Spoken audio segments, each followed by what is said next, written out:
What a year it was. New faces.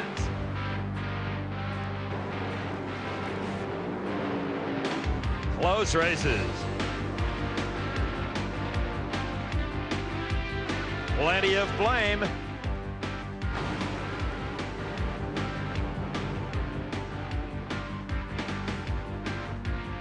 And farewell to a legendary name. It's NHRA Championship Drag Racing 1994.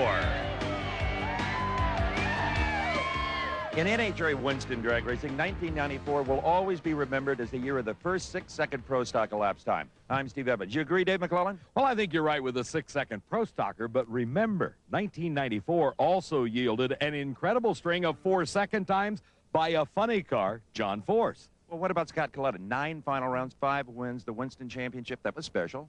All right, it's kind of tough to decide, isn't it? I mean, there's lots of things that happened in 94. Tell you what, let's let the viewer decide. How about that? Take a look. I think you'll like it. And let's start at the beginning. That's always a good place. The season opening Chief Auto Parts Winter Nationals, Pomona Raceway, the LA County Fairplex, a magnificent facility. And Dave McClelland, it was really interesting. 5-time Top Fuel champ Joe Amato barely qualified in the number 16 spot, which meant in first round he drew the number 1 qualifier, Corey McClelland. And that's Jimmy Brock. He made a big move over the winter. He was the crew chief for Corey Mack. But when Corey became the pilot of the McDonald's dragster, Jimmy Brock moved over to Joe Amato's camp, and he did his job well at the Winter Nationals. That was the quickest run in history, a 4:75, a new national record for Joe Amato. Where did that come from? Out of Jimmy Brock's brain, I guess. We figured, we've been struggling all weekend, and he just went back to what he knew, and it's either going to take a good run, and it did. Boy, he put it like he knew, and 4:75, we're ready. In the semifinal round, Amato's opponent was Rance McDaniel. He had qualified number 5 with a 481 and ran 480s in the first round. But after that 475, Amato just didn't have the steam to match Rance McDaniel's 480. We learned later Amato had damaged some fuel pumps, and the new ones just didn't cut it. So Rance McDaniel advanced to the finals, where his opponent would be Shelly Anderson, who was having to recover from difficulties she suffered in the semifinal round, a broken A-arm on the front suspension. Oh, no big deal. The steering just fell off.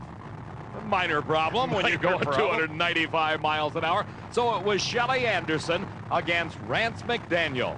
Shelly in front of her hometown crowd, Cal State Fullerton graduate. Her father's shop just a few miles away. Rance lost traction. Shelly broke an input shaft, a piece of shrapnel punched a tire, and she had her first tricycle ride since she was a little bitty girl.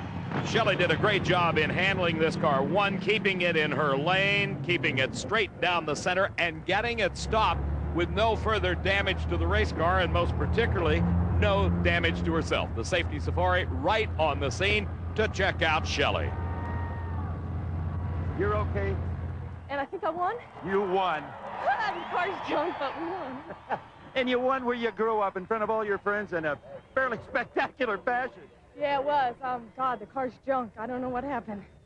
Well, that replay showed us 2 things. One, Shelly did a great job keeping the car off the guard wall, and Rance McDaniel was totally out of shape when he went up in smoke. Everybody looking forward to John Force's first appearance of 1994, his home track, Pomona Raceway, and they weren't disappointed. And unveiling in the pits, flames. Shades of the 50s and 60s on a new Chevrolet body that looks suspiciously like last year's Oldsmobile with a new nose on it. His opponent in round number 1 was Kenji Okazaki at the wheel of Big Jim Dunn's Dodge, the Moon Eyes car. Kenji surprised everybody with his best elapsed time ever in qualifying, a 5.02 second time. A great side-by-side matchup. Kenji pulled ahead at 3/4 track and beat John Force, a 5:23 to a 5:26. Big Jim Dunn did in John. Kenji-san.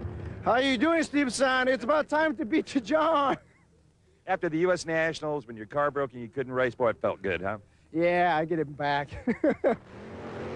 One of the real surprises at the season opening Winter Nationals was Dean Scusa at the wheel of the Pontiac Formula Firebird. He qualified number 9 at a 5:20, but in the first round, he had his fair share of problems. He was against Richard Hartman when the parachute was delayed in opening. And Pomona, being as short as it is, and when you start bouncing the tires, you don't stop very quick.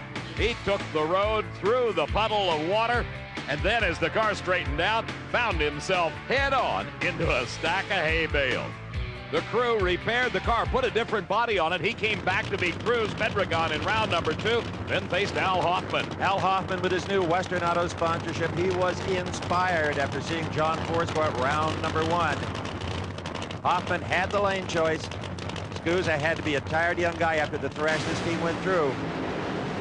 Good lead by both drivers, but it was Al Hoffman. 5:11 at 278 miles an hour, a slow speed with a very quick elapsed time. That could spell trouble for the competition. And Hoffman's competition in the final round was Casey Spurlock out of Nashville, Tennessee, driving the same car that he won the 1990 Winter Nationals in. Spurlock had defeated Kenji Okazaki. Well, in reality, he took a single. When Okazaki was unable to answer the call in the semis, the final round, one of the best funny car races of the year. Identical 512s, Spurlock winning the first race of the season. You both ran 12. Well, that means I must have done it on reaction time then, and if I did, that one's for the crew. These guys have worked so hard on this Fruit of the Loom Activewear Dodge Daytona, Steve. Would you ever sell this car again? It's the same car you won with the 90. I will never sell this car. This will be in the living room of my house one of these days. The Too Much Fun Club. Now that'd be neat, going to his house with a funny car in the living room. Lot of drama in Pro Stock, especially the return to NHRA Championship drag racing of this man. Darrell Alderman, after a 2-year suspension, was back for Team Mopar, the Wayne County Speed Shop, who fielded a 2-car team in '94 with Scott Jeffrey on. And of course, this is the man they had their sights set on, Warren Johnson, who was the #1 qualifier at the Pomona race. And the final, Alderman and Warren. And Alderman had qualified in the #2 spot, only 100th of a second slower. Maybe it just wasn't time for Darrell, as Warren Johnson eked out the win by a bumper, 7:09 to a 7:12. We would hear more from Darrell Alderman. Johnson was jubilant. Don't tell me that was just another drag race. That was a Dodge with Darrell Alderman in it. Oh, I'll tell you, it's a battle up there. Darrell and I are probably the greatest competitors between each other ever in Pro Stock. I mean, not that we're great by Glidden standards or anything like that, but when we go there, it's the race. The next event on the NHRA Winston Trail was the Ford Quality Care Nationals at Firebird Raceway near Phoenix, Arizona. A great facility, but one that is not particularly noted as a record-setting track. Corey McClelland had qualified in the #1 spot at a fine 475, literally just thousandths off the national mark. That's right, and Charlie Allen, his crew at Firebird Raceway, had laid down some new pavement, and it surprised everybody. A little bit of an altitude factor here, about 1,500 feet in the air, but it didn't bother Corey Mack. In the semifinals, he beats Connie Coletta with a new national record, 4.74 Lee Beard points at the boards. They knew they had the backup. Another national record of 4.74. You gotta be kidding. I don't believe it. These guys, these McDonald's, these guys are something else, man. Who are you? What a bunch of characters. These guys make me run so good, make me look so good. I have to do my job, keep making those lights, and make them look good, too. It's been printed here and there that that's the old Jimmy Prock combination. That's not true. No, it's not. And anybody that thinks any different can come on down. We'll take the motor apart and show them. That's a Lee Beard engine, bud. I don't know that anybody took up the offer. Maybe Joe Amato might want to know, but he's got Jimmy Prock in person wrenching for him. Joe had qualified #2 at Phoenix at a 475. It was the #1 and 2 qualifiers in the finals. And Amato smoked the tires. Corey Mack off pace just a bit, 498 at 268, but he was still the winner. Yes! Thank you! So as Corey McClelland celebrated, he was the leader in the Winston points chase after the Phoenix event, with Amato second, followed by Shelley Rance and Pat Austin rounded out the top 5. Well, after that first round loss at Pomona, John Force came into Phoenix still struggling a little bit, qualified only 7th. And the big news, though, was Al Hoffman. Here you go, folks, on a 301.10 mile per hour qualifying run. Hoffman, the only racer to run 300 on more than one racetrack in a funny car. That put him in the #2 qualifying position at a 509. In the semifinal round, the #1 qualifier, Chuck Etchells, who had blistered the track at a 5:05, was up against Cruz Pedregon. And as they crossed the finish line, it was Pedregon winning it with a 5:18 at 2:78. Pedregon had done well also. He had only qualified in the number 12 spot at a 5:35, but it advanced rapidly through the field. And who would he face in the final round? None other than John Forrest. He may have qualified only number 7, but the car, thanks to that man Austin Coyle, was running quicker and quicker each round. And John was doing his job. Some newfound confidence after the disappointment in Pomona. This was the final in Phoenix. The reaction time wars won by John Forrest. The performance wars the same. John Forrest wins the title 5:18 to a losing 5:19. Pedregon had some problems in the last couple of 100 feet, and that probably cost him the race. Was John happy? I'd hope so. Moved him up to number 3 in the points. Casey Spurlock continued to lead, followed by the cruiser. Al Hoffman was 4th. Kenji Okazaki, number 5.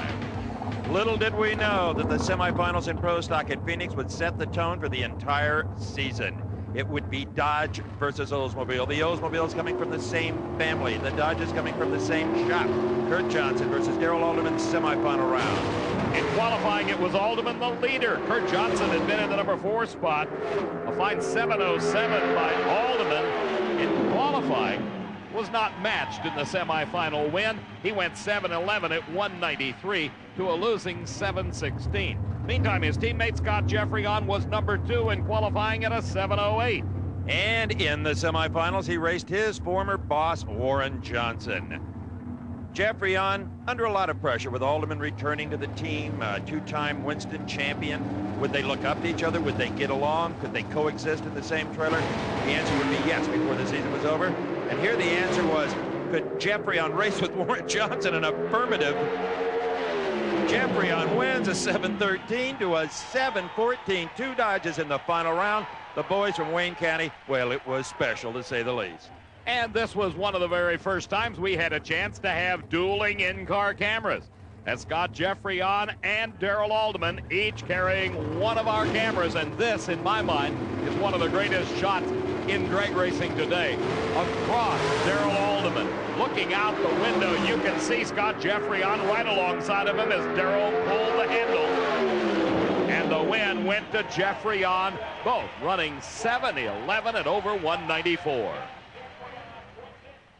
Well, here they are, the Dodge boys. Scott Jeffreyon on the right, congratulating his teammate, Darrell Alderman. Scott, great job. You've won it. Thank you, Steve. Darrell, come on, get in here. Both of you ran 7:11, we're told. Well, we wanted to put a good show on for the Mopar fans out here. You know, there's a lot of loyal fans. They don't come any better than the fans that we have, and we wanted to put a good show on, and I think it was a tight race. I'm sure it was. I'm just surprised I left first with this guy beside me. You both did a great job. Thanks. And it was the reaction time that won it for Scott Jeffreyon, who moved to 3rd in the points chase. Alderman continued to lead after 2 events, followed by WJ. KJ was 4th, and Jim Yates in the number 5 spot. Along to the Lone Star Estate, the sprawling facility known as Houston Raceway Park. And that Pro Stock war carried over into this 3rd race of the 1994 season. A lot of fans were out here to see the Dodges and the Oldsmobiles and the Johnsons, and they were not disappointed. Warren Johnson couldn't be happy with Scott Jeffreyon. Scott took his speed record away with a blast of 196 miles an hour and out-qualified him. In the final round, though, Dave McClelland, the classic burned down. This was one that was talked about all season long. They just sat there in the pre-stage beams. Finally, starter Buster Couch blew a gasket. He went out and starts motioning them back, putting them in the penalty box, if you will. Says, that's it. Get out of here. And the crowd is going wild. NHRA Vice President of the competition, Steve Gibbs, he's down there talking to Warren Johnson. Buster had his comments as well. Yeah, can't repeat some of them. Finally, they come to the starting line. They both stage. And as they headed to the finish line, it was a close race, but by about a fender length, Warren Johnson was the winner at a 7:07. I'm sure it was not either of your intentions, but you had this crowd absolutely berserk. We could hear him clear down here. The kid's just a jerk out there just trying to play his game. You better learn how to drive a race car before he starts playing games like that. Well, it looked like both of you were playing the game Anybody can stage at any time. I don't have to stage last or first. I'll stage when I'm ready. Warren Johnson wins it. Those words would resound through drag racing all of the '94 season. WJ moved to the lead with Scott second, followed by Alderman Johnson and Jim Yates. Well, after Phoenix, everybody was expecting a lot from John Force, including John and his own crew. But in round number 2, he ran into Jim Epler. Well, it wasn't so much that he ran into Epler. He ran into a problem on the starting line, maybe just overreacted. John forced a rare red light and appeared to have thrown away the Ultimate Houston title with that red light in a 5:23 elapsed time. He was dumbstruck. I do not remember the last time John Force red lighted. What happened? You didn't know? You ain't seen the heart attack yet. I did? You did, yeah. I red lighted? Wow. Well, what can I say? That's part of the ball game. Well, that surprise was definitely justified, as NHRA admitted later in the season that there were some electronic problems at Houston that gave random red lights. They apologized to John Force, but there really was nothing they could do about it, and those gremlins struck Jim Epler in the final. That's right, Jim Epler with another red light that appeared to be a little suspicious. In fact, his car was on the starting line every time this sort of thing happened. But let's take nothing away from Al Hoffman, who won Houston at 5:17, 287 miles an hour, his first. Well, you can tell Al Hoffman is a happy man, a 5:17, a brilliant drive all day. Yeah, we're really excited. I wanted to run it to the finish line no matter we red light or not. The fans deserve more than 2 cars shutting off, but we're happy. We're excited. Western Auto Slick 50. Thanks an awful lot. Needless to say, Al was very happy, pleased that he was able to win the title at the event that is sponsored by his car's sponsors. Hoffman was the leader, followed by Spurlock, Force, Pendragon, and Etchells. 3 of 18 events completed for funny cars. Now, in the first 2 races of '94, Scott Coletta didn't show us a whole bunch, but let me tell you what, at Houston, he reared his blonde head. Round number 1, the first leg of a brand new national record, 4.72 seconds, quickest time in history, but he needed the 1% backup, and in the semifinal, he met up with his dad, Connie Coletta. This, Dave McClelland, was a classic drag race for a lot of reasons. Well, not only do you have the generation, dad versus son, but you also have the 2 team cars going at it, and it ended up the quickest side-by-side race in history. Scott won it and backed up his national mark, 474 to a losing 478. Scott, you and your dad just ran the fastest side-by-side race in NHRA history, a 74 to a 78. Awesome. That means we got the record. Good deal. He got me a little bit on the starting line. I could see out of the corner of my eye. They said it was about 200. So, well, you know, obviously that ain't what I wanted to see. But I beat him, so I can go home now as far as I'm concerned. There'll be a rematch soon. Oh, yeah.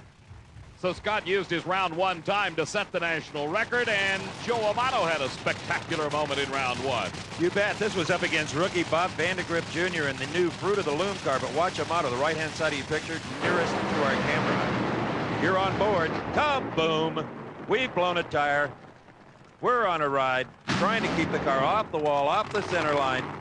Amato still wins the race. Looks a lot like Shelly Anderson at Pomona, doesn't it? I think we'll be back there. We got the parts, and my boys will fix it. As long as there's no frame damage and it looks like it's good. So there was no frame damage, and the guys were able to fix the Team Valvoline car as he came up against the Skoal Bandit, Don Prudhomme, in the semifinal round. Prudhomme was in the very beginning of his final strike tour and qualified well at a 479, and won both the first and second rounds with times in the low 480s. Well, to say Joe Amato was pumped up for the Snake would be a gross understatement. He red lighted by 0.08 of a second, and that was no starting line glitch. He just flat left too soon. Prudhomme to the finals with a 486 at 292 miles an hour. There we would meet Scott Coletta, and the Snake, Dave McClelland, gave young Scott a bit of a driving lesson here. Yes, he did, as Prudhomme was to enjoy one of the greatest seasons of his career. This was really the first big moment as he took on the new national record holder, beat him off the starting line, and whipped him at the finish, 488 to a 492, as Don Prudhomme and crew celebrate. Prudhomme, into the dark of the night, stood there signing autographs for the faithful fans that stuck around through the winner's circle ceremonies. Prudhomme having the time of his life. Joe Amato was the leader in the Winston points chase coming out of Houston, followed by Corey Mack. Scott Coletta, the new record holder, was third. Shelley Anderson fourth. Rance McDaniel rounded out the top 5. 2 weeks later, NHRA's traveling acceleration show arrived at Gainesville Raceway for the Mack Tools Gator Nationals, and what a crowd showed up to greet him. A huge turnout, fans from all over the Northeast and the Southeast, and the temperature got turned up early on in qualifying, as a matter of fact. Up against the Smokin' Joe's car of Gordy Bonnet was Del Worsham, one of the youngest drivers to ever win an NHRA title from Southern California, the family hot rod. His father, Chuck, the crew chief. Steve, I don't know whether this was a portent of things to come later in the year, but Worsham had mechanical problems. As Bonham streaked through to the finish line, the fire broke out underneath the body of the Worsham family Oldsmobile. Dell was uninjured in this blazing incident. Boy, this gets old fast, doesn't it? Yeah, it does, Steve. I haven't had too good of a year yet, and this isn't what I was looking for when I got here. I know you use a little breathing apparatus for emergencies that you designed. Did you use it here? Yeah, I got 2 big breaths of air that I wouldn't have got otherwise, and everything worked great. You know, I hate to have to use it. But in the semifinals, Casey Spurlock up against Chuck Etchells, we were to see a fire that made Del Worsham's incident look like a thick lighter. Watch the far lane. Unlike Dell's, which happened while he was coasting along, the Etchells things blew up at speed, right at the finish line. Unbelievable. Chuck got it up against the rail to scrub off some speed. The safety safari was there immediately, but this car was virtually destroyed. You can tell by the helmet there was lots of smoke and fire inside that car. And Chuck, I don't have to tell you, that was one of the worst ones anyone's had in a long time. You all right? Yeah, I'm fine, Steve, thanks. Breathing is usually the biggest problem in those hills. Well, it shocked me, you know, because it looked like we were starting to drive away from him, and all of a sudden, bang. Not good. It was good for Ronnie Swearingen, the crew chief for Casey Spurlock. In the first 4 races of the year, he's been in 2 final rounds, but this time his opponent was John Force, and Force beginning to show the kind of performance that he would display for the rest of the year. This race was decided on the starting line as Spurlock left 4 thousandths of a second too soon. Force won it. Hey, I think we're in the points lead. The nightmare continues, kiddies.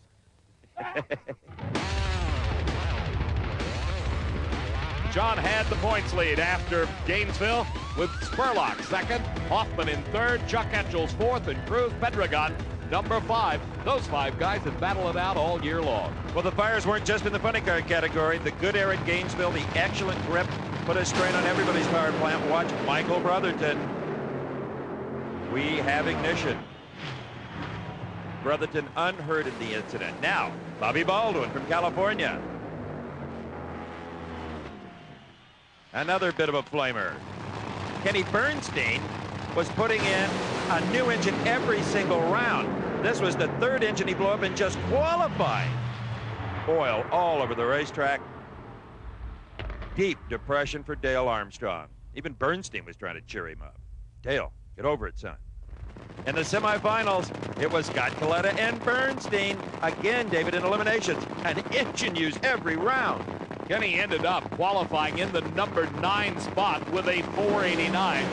Here he was up against the national record holder. We were riding on board the Budweiser King as he flamed another one. Scott won it. Kenny, this is really not the way you want to race, knowing you have to blow them up. No, not really, and we're not doing it intentionally at all. I mean, Dale's trying to catch up with it. We're just off on the fuel system, like I've said since day 1 since we got here, and we're not trying to do this by any means. I want everybody to understand that. Certainly Budweiser, Quaker State, and Mack Tools by all means, and all the fans. But, you know, you got to do what you got to do every round, and that's the name of the game. We want to win a race, and that's what we're here for. He was in a remarkable good mood considering his problems. Over in Connie Coletta's pit area, he would race his son Scott in the finals. What would he do to win? Connie, what are you in mischief here contemplating? You look deep in thought. Well, we're sitting here looking at the ETs from the round before, and he's got a 10th on me. He run 10 miles an hour faster. And I'm just trying to figure out how many people over there would be mad at me if I took the car away from him before the last round. Just like you did when he was a kid. I know it.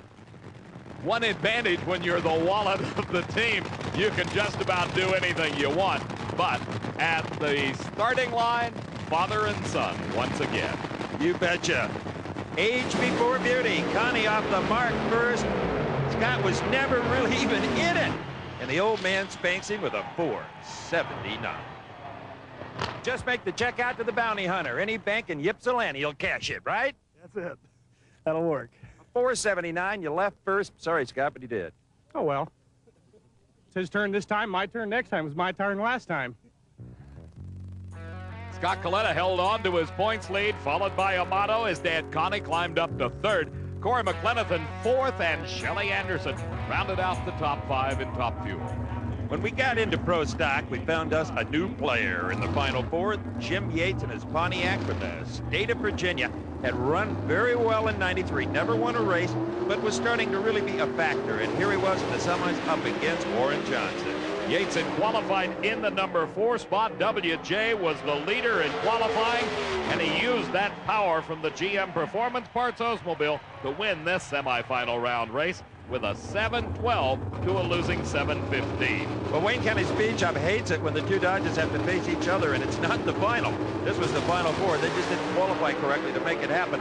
Alderman and Jeffrey on again. Remember, Jeffrey on won in Phoenix?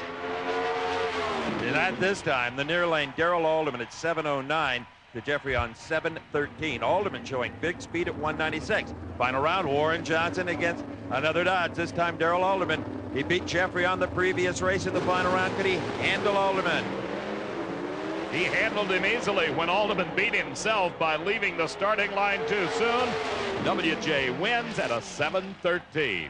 And he knows about pushing the lights. You know, every so often when you're trying hard as heck out there, you're going to get one of those things. And if you don't get one once in a while, you aren't trying hard enough. Good job.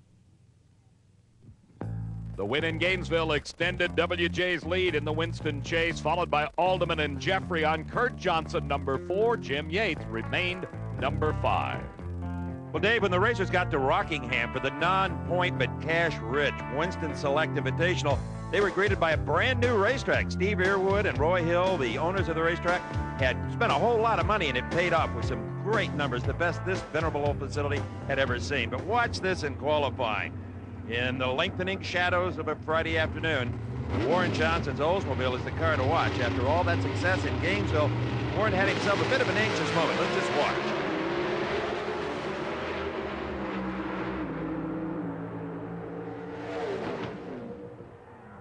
Oops. Doink.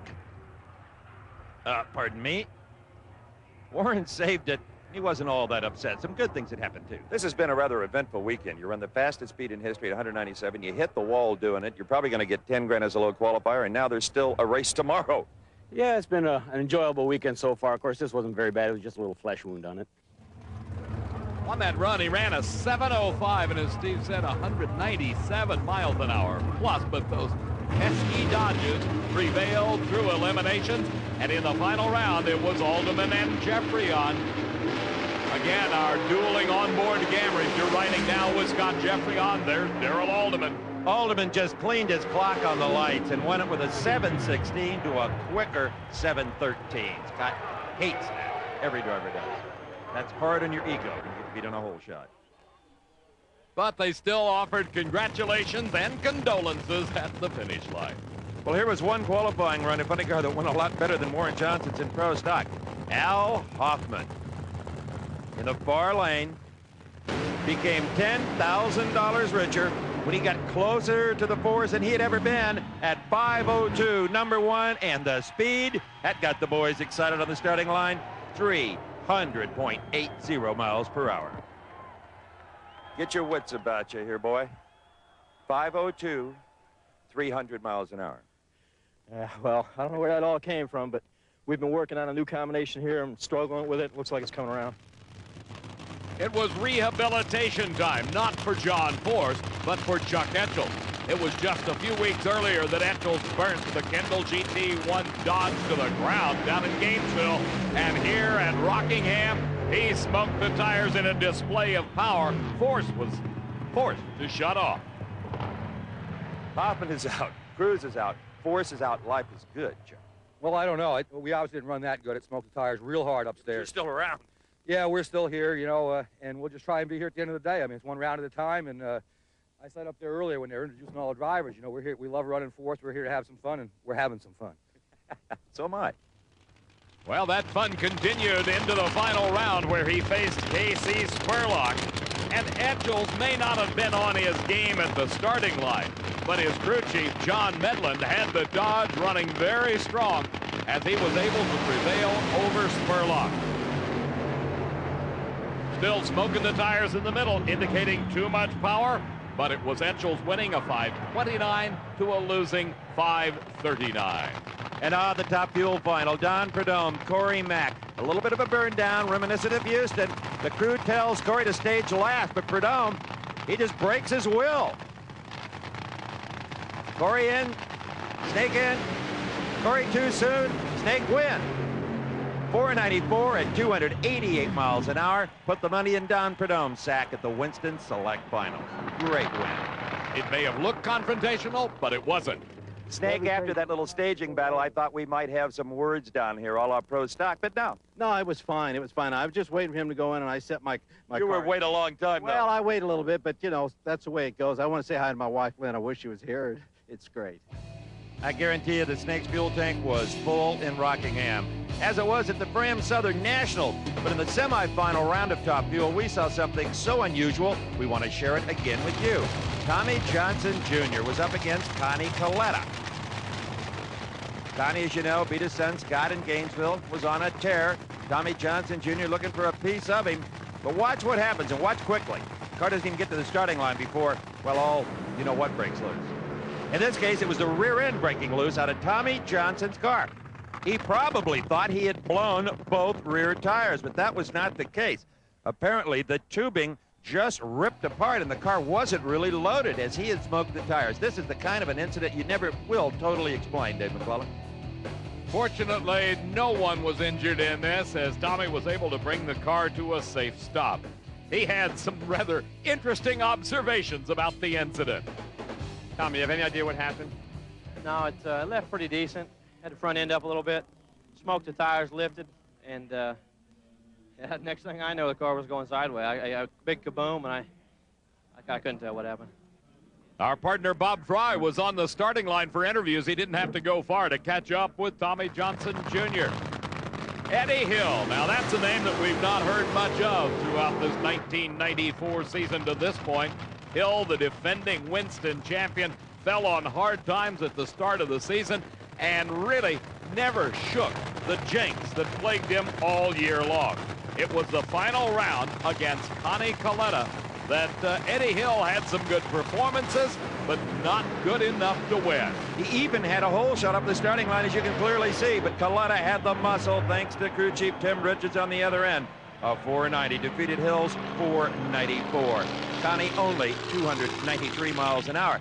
How did that affect the top fuel points? Well, take a look. It moved Connie Coletta for the first time in his life into the #1 position, followed by his son Scott McClelland in third, Amato and Prudhomme rounding out the top 5 in top fuel. Well, in funny car, Dean Scusa, remember him into the hay bales at Pomona? Well, he was down to the final 4 up against Al Hoffman. And on this day, it was the youngster from Ohio, the family operation, captained by his father, Don, that was indeed up to the task. Scusa, a 536 at 276, moved to his first ever national event final round. Who was he to race there? Well, we'll tell you in a minute. What a day to remember this already is for Dean Scusa. Well, you're not kidding. My first final here in Atlanta, it's incredible. I can't tell you how I feel.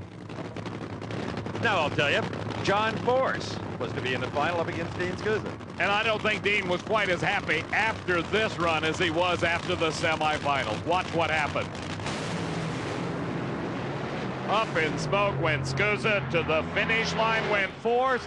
And 5.22 seconds after the green light came on, John Force was the winner at Atlanta. John, you can thank Bernie and Austin all you want, but you proved your mettle as a race car driver today. Just great. Well, it was tough, tricky old racetrack, but you know what? I really want to scream, do the old John Force jump up and down, but it's tough, you know, when you can whip a kid like this, because you know someday he's going to replace this old man. That's the way it is. Well, Bernie Federley and Austin Coyle, the co-crew chiefs for John Force, had him #1 after Atlanta, followed by Hoffman, Spurlock. Dean Scusa jumped all the way up to #4, and Chuck Etchels was 5th. Well, ever since the Houston words, I think Warren Johnson saw red every time he saw the Dodgers got Jeffrey on. Maybe that describes why his vision was impaired on the starting line in the final run at Atlanta. We're going to ride with Scott Jeffrey on. Look to your right. And all you're going to see is an empty right-hand lane because Warren Johnson was a day and a half late. Jeffrey on just drills in train links, even 7:09 to a losing 7:16. Add in the tardiness off the starting line, and you've got a huge victory for Jeffrey on. Huge. And the two seemed amicable enough after the run. The points, Warren Johnson, the leader, Scott Jeffrey on 2nd, Alderman 3rd, Kurt Johnson 4th, Jim Yates stayed in the #5 spot. So we left the Peachtree State, and 2 weeks later, we're in the Volunteer State, Tennessee. Memphis Motorsports Park for the McGuire's Mid-South Nationals. Now, in funny car qualifying, we saw perhaps the worst accident that I think Dave McClelland and I have ever witnessed in the sport of drag racing. Maybe the fastest speed any race car has ever hit a solid wall. Watch the left side of the rear spoiler on Jerry Caminito's independent funny car. The spill plate comes off. Causes lots of aerodynamic problems. The car unloads, blows a tire. Well, you can just watch the rest.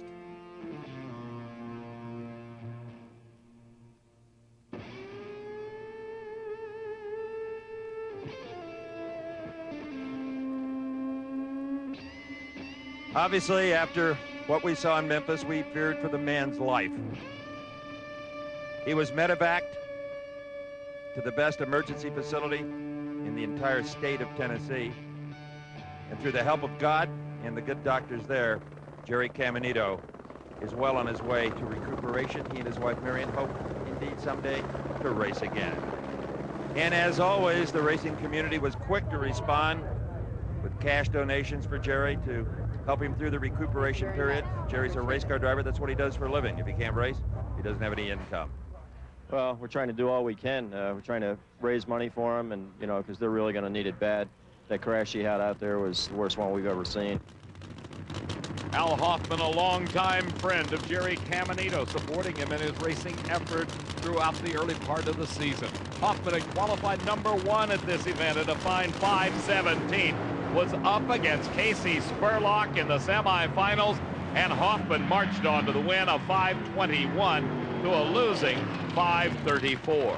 In the final round, it was the Western Auto Slick 50 Dodge up against the Smokin' Joe's Ford Mustang, driven by Gordy Bonin. Bonin and the Candies and Hughes team had some problems getting everything together at the early part of the 1994 season. Here at Memphis, he qualified in the #7 spot with a 5:28, but had not been able to match the performances of Hoffman throughout the day. In the finals, it was a whole shot victory for Bonin. 5:33, the winning time. Hoffman losing at a 5:31. Were you sure you had won? It was 2/1000 of a second. I had no clue. It was the same as the first round. I didn't know who won. I saw Scusa's car first round to the last second, and I heard Al right there, and when I shut off, his nose was right there. I thought, man, did I shut this thing off too early for the first time ever? But when luck's with you, it's with you, and today it's with you. Thank God. John Force continued to lead, followed by Hoffman. Casey was 3rd. Chuck Etchels, #4. Dean Scusa dropped to #5 after the race at Memphis. Let's start our top fuel recap from Memphis with Michael Brotherton for reasons that will soon become obvious. In round #1, he met up with Corey McClelland. Michael Brotherton, the Texas driver, the secret computer entry on the entire tour, one of the best crew chiefs in the world on his team, Larry Meyer. And finally at this race, they started to show some true promise. But really in round #1, it was Corey Mack beating Corey Mack. The #1 qualifier for the 3rd time in the season. He tries to backpedal it. The blower belt comes off, and Michael Brotherton advances with a 492 at 287 miles an hour. Corey Mack was upset, furious, disgusted, and more. And he'll hurt his hand if he keeps beating on that metal. Tommy Johnson Jr. had a brand new car at Memphis, and in the semifinals, he was up against Pat Austin. Watch DJ in the far lane. Did they rebound from that incident at Atlanta? I'd hope so. 477.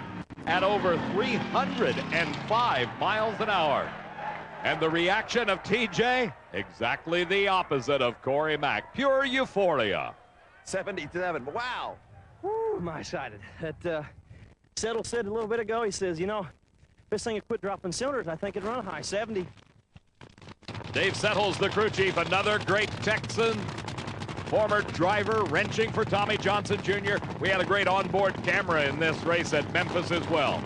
Michael Brotherton, not good off the starting line. It may be a poor reacting car as opposed to a driver. It was Tommy Johnson Jr. 488, 296 miles an hour, wins his first national event of the year. Tommy, steer the car, Tommy. It's not over yet. You scare me when you do that, son. The points, Connie Coletta still on top. Joe Amato now creeps into second. Scott Coletta drops back one to third. Corey Mack into fourth. And Don Prudhomme, the final strike tour, doing just fine. Thank you. And number 5. Pro Stock final. You want to name them? How about Alderman and Jeffrey on again? The two Dodge Daytonas out of Wayne County Speed Shop. This was early in the '94 season. Both racers still wheeling the short wheelbase, 100-inch long wheelbase Dodge Daytonas. A handful to drive indeed. We were on board with Scott Jeffrey on. And had the camera been looking out the other window, we'd have noticed that Darrell Alderman squeezed by for the win. His first on the Winston Trail. The sun is glistening off of those teeth. I can't see. It's Darrell Alderman. Congratulations. Yeah, thanks a lot. You know, this is my first national event this year, and, you know, and for both the Mopars to be in the final, it's just great. WJ continued to lead, followed by Jeffrey on. Alderman was third. Kurt Johnson fourth. Jim Yates stayed in the number 5 spot in Pro Stock. 1994 marked the second year that the Mopar Parts Nationals was held in May in Englishtown, New Jersey, rather than July it had been for a decade. And Dave McClelland, the air was rare, especially for the normally aspirated breed. Just ask Kurt Johnson, Sugar Hill, Georgia, Warren's son, because he made history on a beautiful night in north central New Jersey. What are you going to do with your $25,000? Yeah, 6 seconds. 698. 698. Thanks for that. Warren Johnson, horsepower, all the people from Oldsmobile, MTG, everybody. It was under similar conditions on Saturday night that Kurt Johnson and his Oldsmobile met up against the Cutlass of Mark Osborne in the finals of the Budweiser Challenge for Pro Stock. He had already picked up the $25,000 bonus from Holly for the first 6-second run. Now another $25 grand for Kurt Johnson in winning the Budweiser Challenge. Larry Morgan knows what it's like to win the Budweiser Challenge. He has done it several times in years past, but has not had a remarkable season up to Englishtown. In the semifinals, it was the new 6-second wonder, Kurt Johnson up against Larry Morgan. Morgan with the whole shot. A beautiful 4-3 light, and he executed Kurt Johnson. A 7:20 beat a quicker 7:19. But all in all, it was a fine weekend for Kurt Johnson. Larry Morgan then went on to the final round, knowing that he might need a whole shot once again to get by Darrell Alderman in the Dodge Daytona. But it was Alderman who lapped too soon. Maybe Morgan had him rattled just a little bit. So Larry Morgan wins his first race of 1994, and unfortunately his last at a 7:13, 194 miles an hour. Alderman red lights it away for the second time in the season.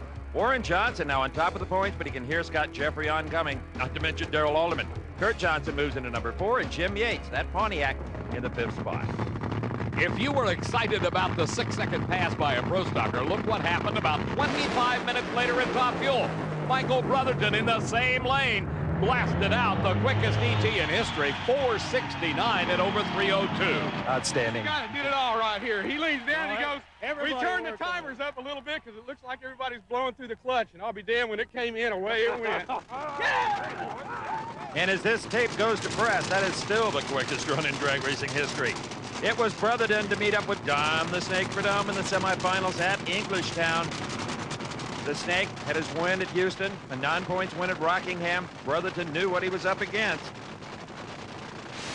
The conditions considerably different than they were on that nighttime session, but Prudhomme was able to muster a 487 at 283. Brotherton dropping cylinders all the way, losing it at a 506. Accolades and honors coming Prudhomme's way in his last season as a driver. It's really gratifying to me, you know, because, you know, I can remember back in 1959, believe it or not, pulling here to English Township, New Jersey with Tommy Ivel on a little match race. Now it's on my final strike, my final year, and the fans just remember. They've been super in this part of the country. And they still remember Snake as they lined up for hours just to get a glimpse of the man, to get his signature. And they weren't disappointed by his performance either, because, folks, in the final round, it was Don Prudhomme, the Skull Bandit car, up against Pat Austin, who, quite honestly, Dave McClelland had lucked out just a bit to get to this point in competition. Pat Austin had come into this race not doing as well as he had hoped. He qualified in the number 10 spot at a fine 482 and was able to use his considerable driving skills to get to the final. He relied on them once again as he got an advantage off the starting line, and this time the car did not let him down as Austin unceremoniously dumps the Snake in the final. Chalk that one up to youth and exuberance and gorgeous driving off the starting line. An 88 to an 89, a classic. You know, you race a Snake, who's all we all know is a big hero of mine. And anybody who follows drag racing, we love him to death. And I want to beat as much as I can, so when he goes out, he can say, that last year was tough because those Austins, boy. Look what happened to the Winston points chase as a result of Englishtown. Scott Coletta dropped all the way to 5. Joe Amato was number 1, followed by Connie. Don Prudhomme third. Pat Austin came up to the number 4 spot. Earlier in this video, you've seen, well, some fiery action from Del Worsham. Believe me, those were one-alarm blazes compared to this one at Englishtown.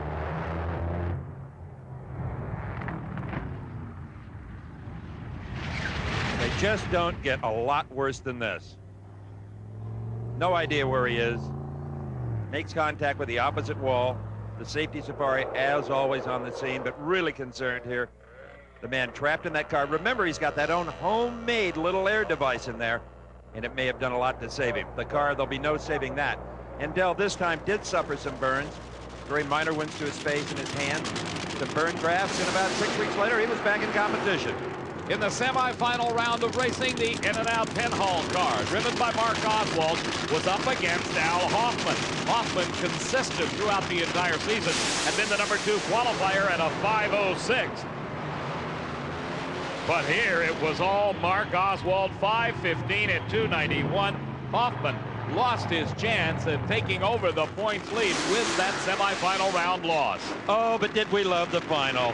The ultimate Rocky story. Gary Bolger in the Creasy family car out of Chicago, running an old combination. Don't even have a computer on board the race car. We're up against Mark Oswald. And I'll tell you what, in the early going, watch this. Gary Bolger, I thought maybe had a shot.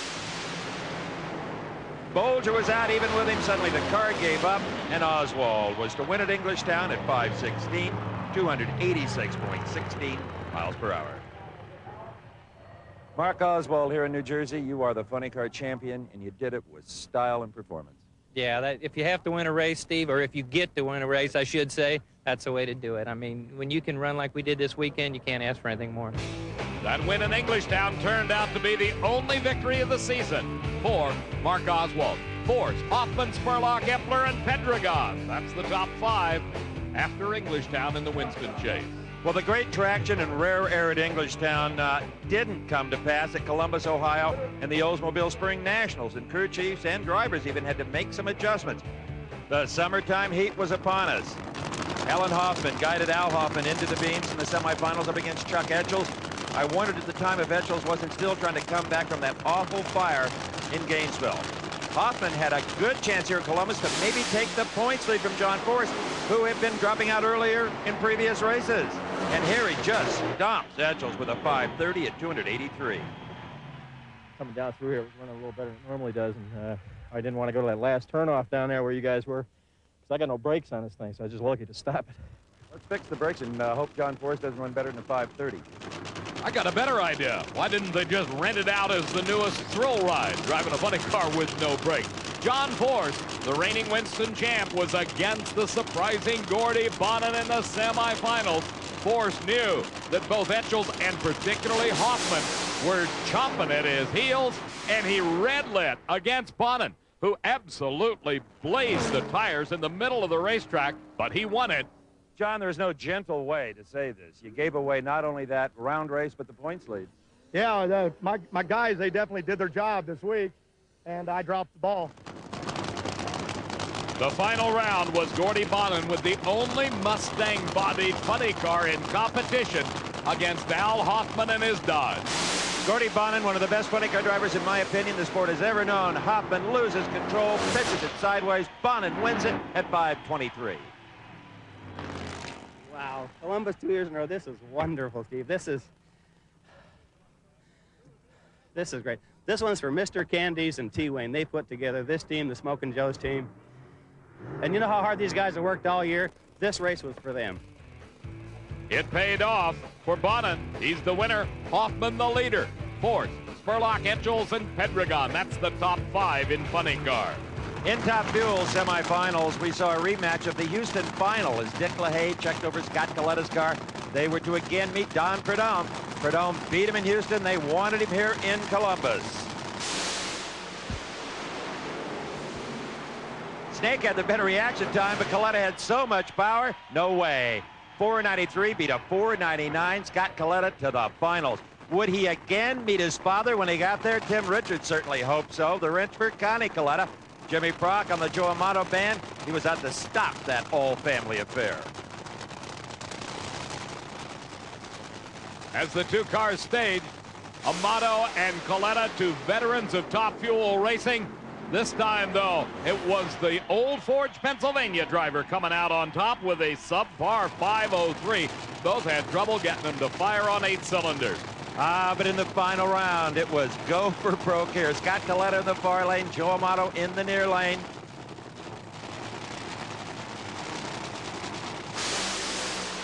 Coletta with the big power. Pulls away, and suddenly the engine blows. The tire goes. A fiery ride for Scott Coletta. Very little in the way of motor left behind him. Greg Scott Coletta came out of the car screaming, "Did I win? Did I win?" Talk about in a blaze of glory. Yeah, I'm all right, Kathy and Corey. I guess we'll take it whatever way we can. I think we might have passed him in the points. We can fix that car. I'm just worried about winning the race, and we did. Well, you got to be thankful that the engines are behind the drivers in modern-day drag racing. Amato, Coletta, Scott Connie, Don, and Corey Mack. That's the top 5 in the Winston Chase. At Columbus, we finally saw the debut of the new Dodge Avenger. Darrell Alderman, as opposed to Scott Jeffreyon, was given the new mount. Here he met up with Jim Yates in the semifinals. They had done very little testing with this car, and Jim Yates was to test Darrell's patience. He would not stage. Forced the Dodge in first. Yates with an awesome 4-3 light. Alderman dead late. The plan worked, and Yates wins it identical 729s. You put a whole shot on Darrell Alderman. Few have done that. Well, you know that guy's a heck of a driver, and they got plenty of power over there. You just have to do your best every time you go up there. Our crew has just been working so hard to get us this far that when I get up the starting line right now, I got to do my best every time. In round number 2 of Pro Stock, Bob Glidden got a giant break. His Ford Quality Care probe was slated to run Warren Johnson in the GM Performance Parts Old. But look what happened. WJ breaks the drive shaft on the starting line, and it's Bob Glidden into the semis where he lost against Scott Jeffreyon. But in the final round, Jeffreyon definitely on his game against Yates. He knew now that Pontiac was dangerous and would play some games with you. Yates maybe a little bit of an edge off the starting line, but the trusty old Daytona won on this day, 722-192. Had a lot of fun out here today. I tell you, we battled some heat this weekend, and we made the runs when we needed to, and that's all due to the depth of the Wayne County racing team. One interesting sidelight was Scott Jeffreyon's win. He took over the lead. That's the first time that Warren Johnson was out of the Winston lead since July of 1992. We just thought it was hot in Columbus. When we got to the Western Auto Nationals in Topeka, we were greeted by a mercury of over 105 degrees. And before the event was even over, they announced that in 95, it would be an entire night event to try to cool things down a little bit. But I'll tell you, Dave McClelland, it was anything but dull. What the heck happened round 1 to Warren Johnson? I mean, he lost the points lead in Columbus, and here, you talk about late. It was a Rip Van Winkle act. Nearly a 1/10 of a second hole shot went to Mark Osborne. Now, WJ ran a whole lot quicker than Osborne did, but he could not chase him down. 7:24, the winning time. Johnson's problems with keeping the lead in the points chase continued. Semifinal race, number 1 Pro Stock. Yates and Alderman, a repeat of Columbus. What was Yates going to do? Force Darrell to stage? Let's see. We all just kind of kicked back. Buster Couch said, I hope they run out of gas. They just sat there, and they sat there. We all just sat there. Finally, Yates moved in. Alderman wouldn't play it. And Alderman had the whole shot. We thought, well, this one's over. No way, Jose. Yates had the performance to drive around him. 7:21, 191. I was going to make him earn it. And we went out there, we went out there to set low ET of the race and to drive as good as we could drive. You outran him at 7:21 to his 25. Thank God. I'm going to tell you, those guys back there and my crew have been working so hard. And this is just good to come down here and win a few rounds, make it all worthwhile. Another final, 2 in a row.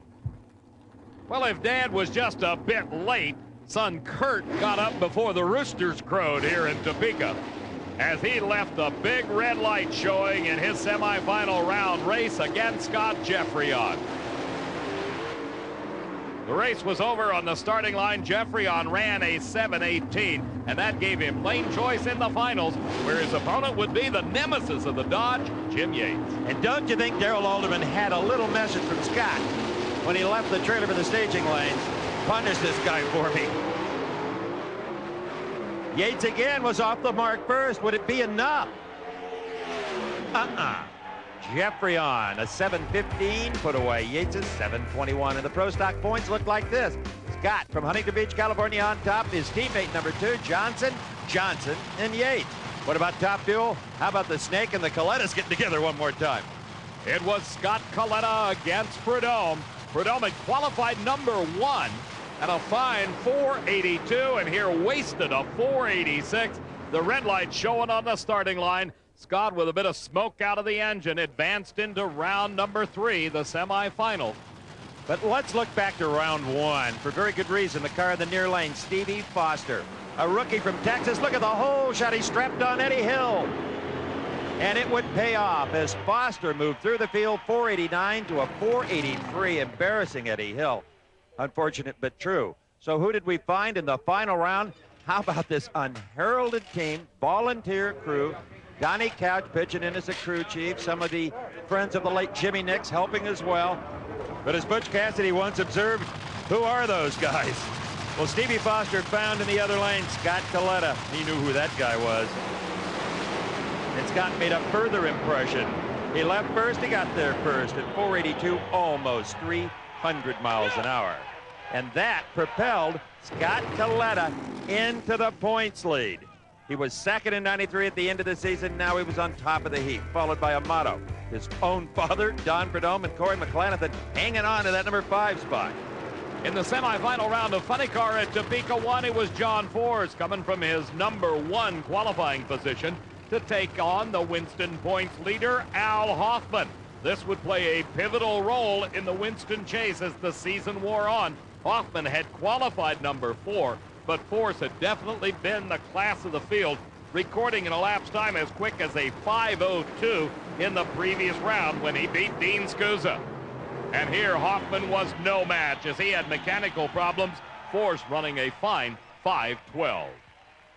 You were taking no chances on red lighting up there. No, I ain't taking no chance on that. I heard Prudhomme and Bernstein talk about these valuable points, and I used to laugh. And I'm tired of being sick over them. My buddy. Did I win? I don't even know. You red lighted. I did? Just kidding, John. Well, Hoffman may have lost the points lead, but he didn't lose his sense of humor. And we all know how much Force likes to race Cruz Pedregon in that hamburger wagon, as he calls it, the McDonald's car. Great leave by Pedregon. And then he blew the tires right off it. John Force, they stepped it up. Confidence showing there, a 5:10 at 292 miles an hour. And John, about those valuable Winston points, well, you got enough of them in Topeka to go back on top of the heap. Hoffman now second, Spurlock third, Pedregon fourth, and Chuck Etchell is cruising around in 5th. At the midway point in the season, let's take just a break and bring you the highlights of the entire Pro Stock bike year. it was called Dave Schultz, dominated by the man in white, the Sunoco Suzuki. Dave was on a tear from the 1993 season, where he hadn't lost a round since, mid-season in Denver. He carried that momentum into the 94 season, chalking up the first win right here in Houston, Texas. A very game Russ Nyberg left right with Schultz. Dave fell off the bike last year here, but Schultz punched him out of the finish line, a 765 to a 769 at 174. He then talked to Alan Reinhart. Dave, I would say this is a much better start to the season than last year. Absolutely. I feel like I've totally redeemed myself to the Houston racetrack. Well, the redemption may have ended a couple of weeks later at Gainesville, as David Schultz in the far lane left a big red light showing. That may also have provided some inspiration for the rest of the season for Schultz, as he went on to be an absolutely dominant figure. John Myers went on to the final round at Gainesville against Michael Phillips. And Myers was a picture of perfection at a 767, 174 mile an hour charge to win. Star Racing deserves the credit for the performance this weekend.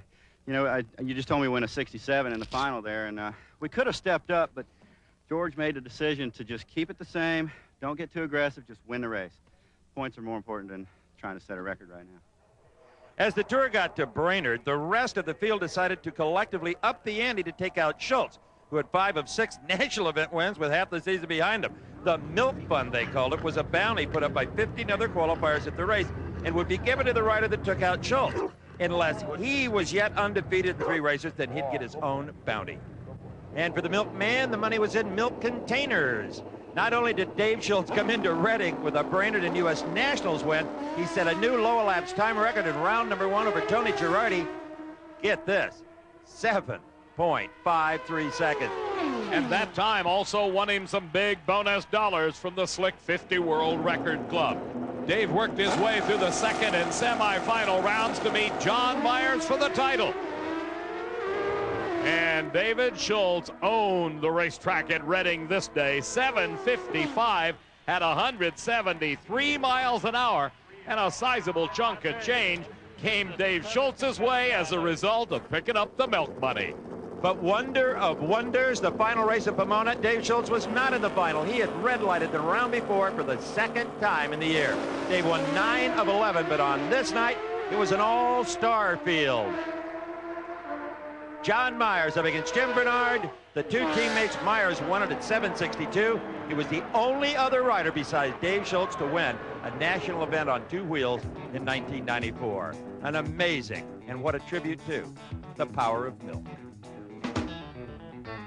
Final points, as far as the pro stock motorcycles are concerned, what a shock. David Schultz on top, followed by Myers, Bernard, John Smith, and Michael Phillips. There's a name to watch for in 95. How about we go to Denver, Mac? Oh, we're on Thunder Mountain at the Mopar Parts Mile High Nationals at Vandermeer Speedway. And the nighttime qualifying session definitely provided some excitement. The headlines could have read, Flamin' Frank, son fights fire.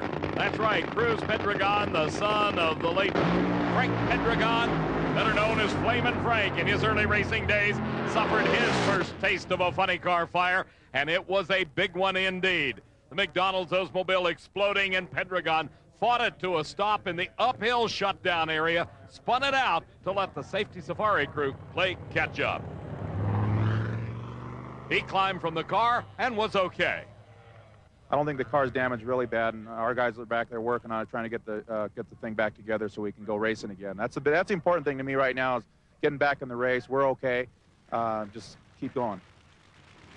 Well, John Forrest saw that tape and called it a rookie fire. He knows a lot about such things. Well, Chuck Etchells at Denver was sporting a brand new Dodge, a Benger funny car body, the only racer to have one. He was up against Pedregon in round number 1, the rebuilt McDonald's Oldsmobile. Pedregon's car just didn't have any steam. Etchells was smoking the tires across the finish line at a 5:46 at only 248 miles an hour to move to round 2. There he defeated Al Hoffman to move to the semis, where he matched up against Tom Hoover in the Pioneer Art of Entertainment Dodge. Hoover shocked everyone. He tied John Force for the number 1 qualifying spot as far as the lapse time goes. Force was about 10 miles an hour faster. That gave him the number 1 spot. Hoover had qualified second, but on this day, Very few people were able to challenge Chuck Etchells effectively. Hoover went up in smoke. Etchells went 5:41 at 2:65. Well, about an hour and a half later, it was time for the finals. Rain threatening. John Force against Chuck Etchells. We thought Etchells 5:41 and the semis looked pretty good until we watched John Force. Wheels in the air. Can he keep the power to the ground? Yes, ma'am. 5:25 on Thunder Mountain at 282 miles an hour. John Force, 2 in a row. Pop, we won it. All my sponsors, we did. We are tickled pink. Yeah, and on top of the points, too. 1,000-point lead over Al Hoffman, Casey Spurlock, Chuck Etchells, Cruz Pedregon. The boys are starting to get worried now. It is indeed a nightmare. Talk about a nightmare. What do you think about Top Fuel Eliminator? In qualifying, Scott Coletta in the nighttime session laid down the first 480 run ever at the mile-high altitude. This one was a 489 at 290 miles an hour. That definitely put him at the top of the list in the qualified field of 16. In the semifinals, it was the veteran Eddie Hill not having the best of years as the reigning Winston champ came to the starting line to race against the quickest car ever at Denver, Scott Coletta. Both of them turned in subpar performances, smoking the tires, but Coletta smoked his way to the finish line first. It was an unimpressive 6:12, but a victory indeed. And in the final round, it was Scott Coletta up against the always sharp Mike Dunn, the Darrell Gwynn car, the La Victoria Salsa machine. And Dunn came into this final as the defending champion, trying to make it 2 in a row.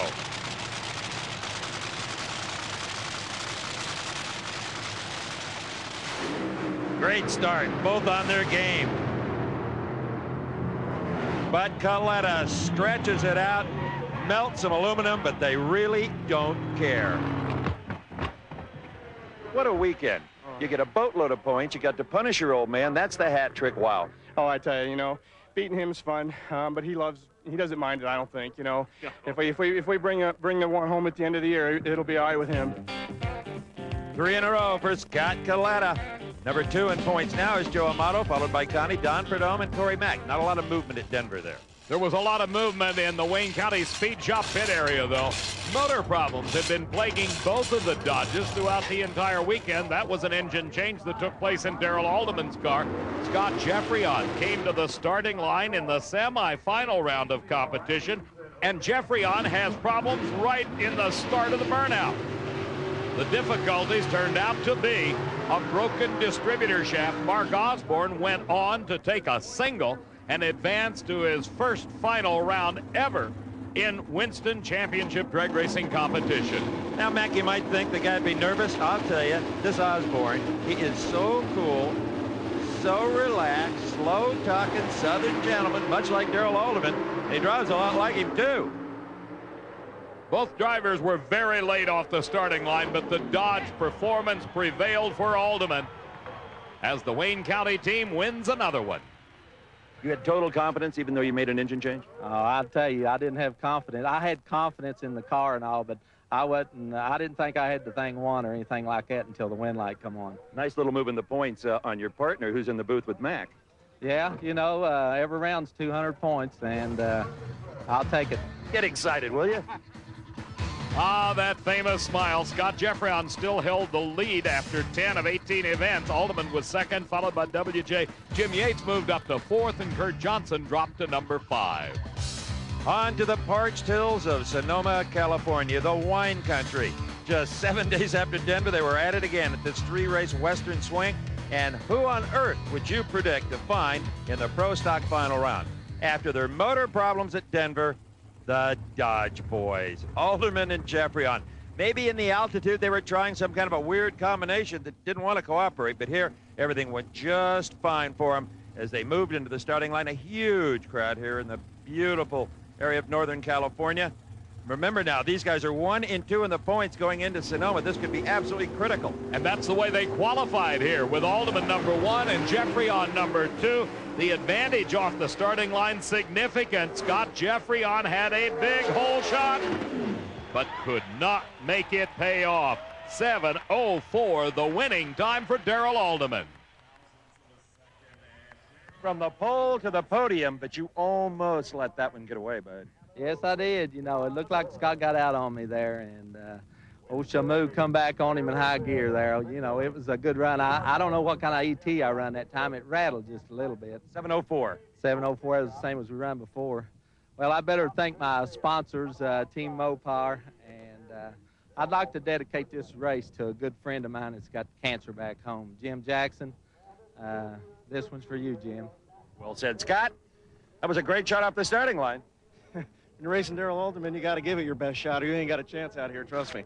All in all, a great day for the Dodge guys. Yeah, the whole team won after the semifinals, and heck, we can still be friends at the end of the day. Alderman qualified at over 197 miles an hour, and that was a new national speed record set at Sonoma. The John Force pit area, a beehive of activity and funny car competition. First round, the hitters got the hitters. Pedregon and Hoffman right out of the box. Hoffman hoping to regain that points lead. It was at this time in the season they had to do something about John Force, but first they had to worry about each other. Pedregon off the mark first to the finish line first at 5:10, 291 miles an hour, devastating to Al Hoffman's title hopes. In the semifinal, it was Force up against Pedregon. Force, the #1 qualifier. Still an amazing race car, straight as a string, black tracking the tires. Force humbling them with a 5:17 at 289 miles an hour to Pedregon's losing 5:21. But that was a close race, Steve, because Pedregon had a substantial advantage off the starting line. In reality, only 0.03 of a second separated the two at the finish. #1 and 2 qualifiers. Force #1, Etchells #2. Etchells using that Avenger body to advantage here at the sea level altitude of Sonoma and Sears Point International Raceway, but he dropped a cylinder part way down track, and Force was the winner. I've really been off all week, and the crews almost got me with a hole shot. And then Etchell's car, we knew he could run because they've been doing their job. And Coyle said, "You better help me, Force." And the car ran good. He ran a little quicker, and I was lucky on the start line. I think he served notice, though, the rest of the season. He'll be a guy to deal with. Yeah, Medlin that runs that car, we've been doing a lot of match racing with him. And the guy's good, but we did what Castrol and Jolly Rancher and Fram, everybody wanted us to do, and we're just tickled pink to. It ain't just a money, gang. It's invaluable wins and points. I hate to say it. The third win in a row for John Force gives him the big lead over Hoffman, Etchells, Spurlock, and Pedregon. Scott Coletta was on a bigger streak even than John Force. He came to Sonoma looking for his 4th consecutive national event victory, something no other top fuel driver had ever done. But let's pick up the action in round 1. You don't want to miss this. Scotty Coletta's in the near lane. Stevie Foster, that upstart from Texas, in the far lane. Coletta in big trouble. Stevie Foster has to miss him, takes evasive action, drives a top fuel dragster like a Lamborghini. Stevie Foster did a heck of a job of staying away from him. I was really surprised, and I'm glad I seen him over the left-hand side when he come on around me, when we swapped over. I didn't have no control over it down there. How bad is the damage to the car? I don't know. Got down on the bottom of the frame. We'll see how much it does on the thing, whether we can fix it. Well, the goal in drag racing is to go as straight as you can, but sometimes you have to make a left turn. You look like a road racer out there. You know what? In 1984, I ran a 5-liter Can-Am car here. I would have been proud of that move back then. Man, all I saw was him come across in front of me. I figured the only thing I'm going to do, if I went to the right, I was going to take us both out. So I just went to the left, unloaded the other parachute. Thank the good Lord. Is Connie okay? He's fine. That's all that counts. We can fix these 2 clunkers. Well, I wouldn't really call them clunkers. Tommy Johnson Jr. provided some excitement for the fans in round #1. He was against Michael Brotherton, and he had one of those big boomers indeed. A flash of flame as the motor let go. Well, you know, it was great to qualify #1, but I'd have took number 16 if it's what I got to get the win. And he had a problem, I think, from the moment I hit the throttle. I heard a funny noise, and it smoked the tires. I tried to pedal it and heard a big bang. Sorry to see you out. Yeah, me too. It was a disappointment after #1.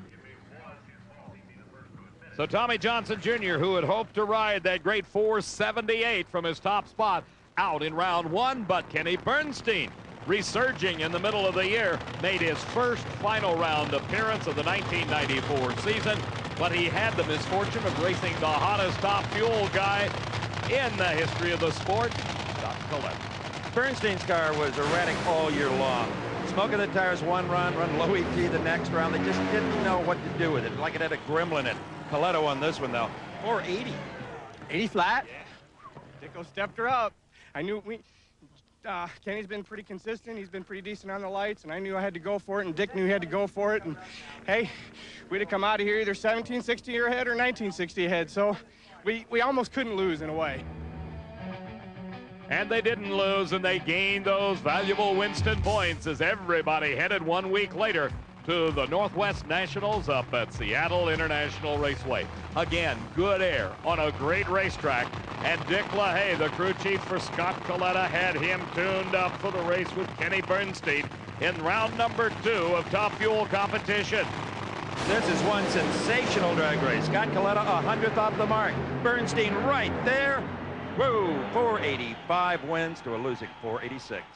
One of the best drag races of this year or any year, and the string goes to 18. Boy, I tell you, I don't know what to say. Take them one round at a time. It was a tough one. You know, I knew Kenny'd be right there. In round number 1, Del Worsham made his return to the sport at the wheel of the Roger Prim-owned Top Fuel dragster, the Prima Donna Whiskey Pete's Casino Hotel Resort entry. His opponent was Joe Amato, and watch this one. Right in front and into our onboard camera. Joe Amato grenades one. As you can see, Del Worsham taking evasive action. The superchargers ceased to exist on that motor, and I really had my doubts whether Jimmy Prock and the crew, as good as they are, could bring that thing back, but they certainly did. And right into the final round against Scott Coletta. An amazing comeback, maybe the comeback of the year in Top Fuel for 1994. But could he do it one more time? Could Scott Coletta make it 5 runs? More history. 5 national event wins in a row. Something went wrong at half track. Joe Amato wins it at 4.85 seconds. Scott's been a terror. The only bad thing is he won all them races, and it's going to be real tough to try and overtake him for the World Championship. There's a few left. Well, there's a few races left, and our cars are running consistent. You can come out and run 485 and 483 all day, especially after blowing the top of the blower off in the first round. It was 19 consecutive round wins for Scott Coletta that gave him a big lead after Seattle. Amato, Prudhomme, Coletta, and Corey Mack rounding out the top 5. John Force had some rare difficulties in Seattle. In round number 2, let's watch this. Dale Pulley, the late Joe Paisano's car, run by Frankie Paisano and Gary Slusher. Don't run that off of it. When they do, they can be tough. Now, Pulley went up there and maybe brought too much power, not knowing that Force would make a mistake.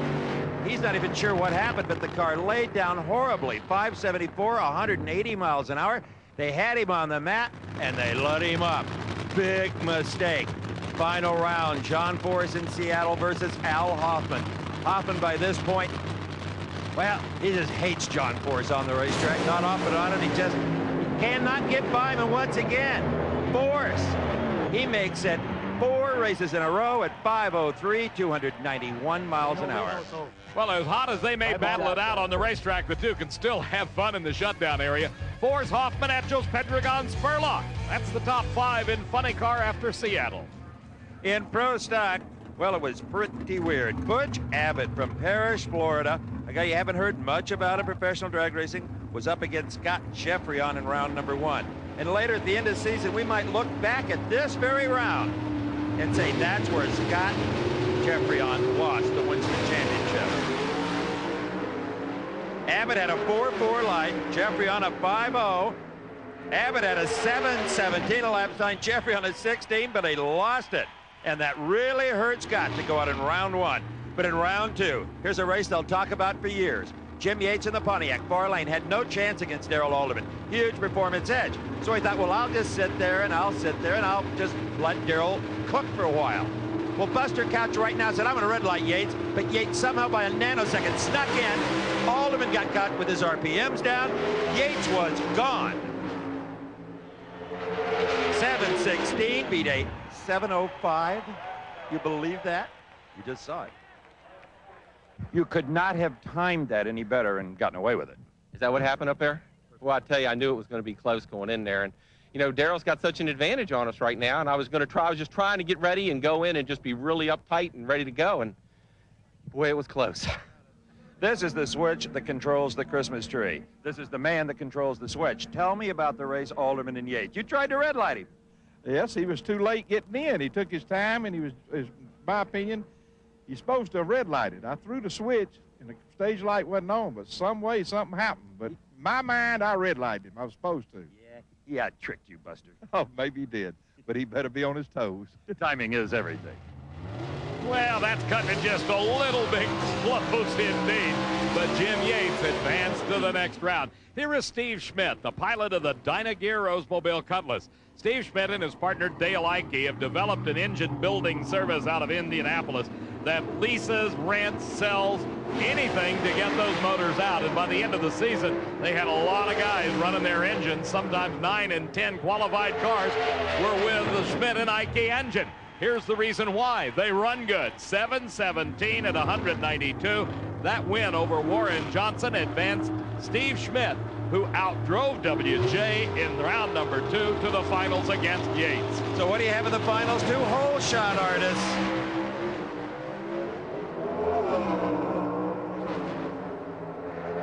And Steve Schmidt wins his first ever national event after about 20 years of trying.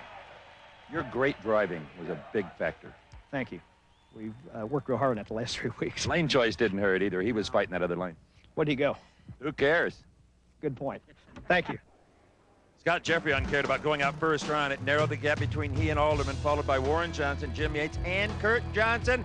And off we go to the wilds of Minnesota, the Champion Auto Stores Nationals, Brainerd, Minnesota. And David, this is always a kick, this race. It is a kick indeed, the land of 10 million lakes, I think.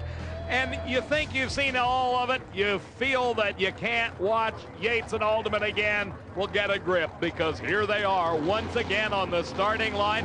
A rematch of that incident that took place in Seattle, but this time it was a straight-up deal. They came in pre-stage, watched Alderman stages first. Yates is close behind, as he knows Buster Couch is waiting for him, but Jim Yates puts a whole shot on Alderman like Alderman wasn't even there. And Yates wins with a 7:28. I don't even want to know. What happened? Beat me off starting. Oh, man.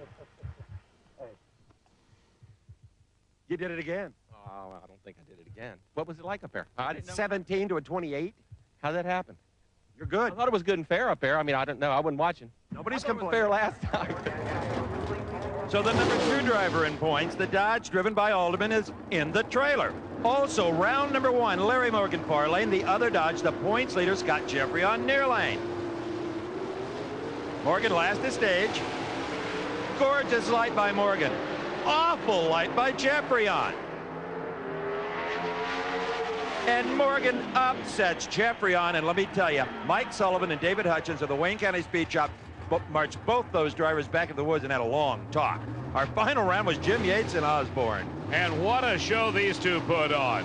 With Yates noted for his starting line reaction times, Osborne responded in kind, but did it just a hair too quick. He left the red light, showing that gave the win to Yates, his first ever national event title. We've said it for over a year, Jim. You're just a win looking for a place to happen, and that place is Minnesota. Thank God we finally got our first win. I tell you, it takes a big load off of us. You know, as hard as the crew's been working, Dick Maskin has been just working his tail off, and the whole crew down there, my wife Tony, and Dynamax have been such a good sponsor, and Pontiac has stuck behind us. It really feels good to come through at a time like this. A beautiful 722, and Dick Maskin is this year's Craftsman crew chief of the event. I tell you, he works hard for it. He earned that. I know that. First time.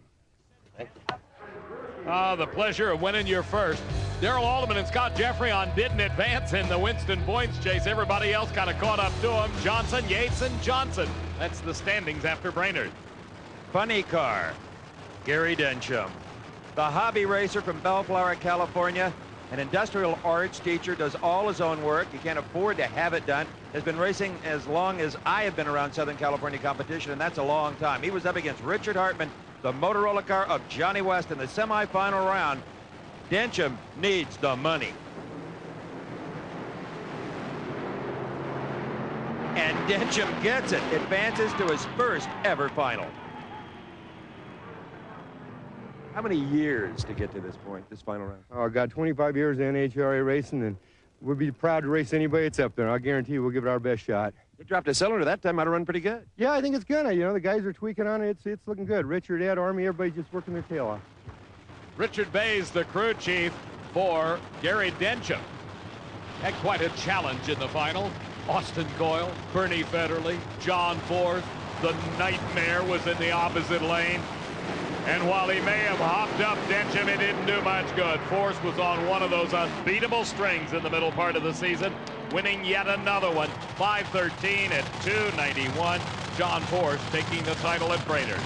Round one, Connie Coletta, near line up against Mike Dunn, the La Victoria Salsa car.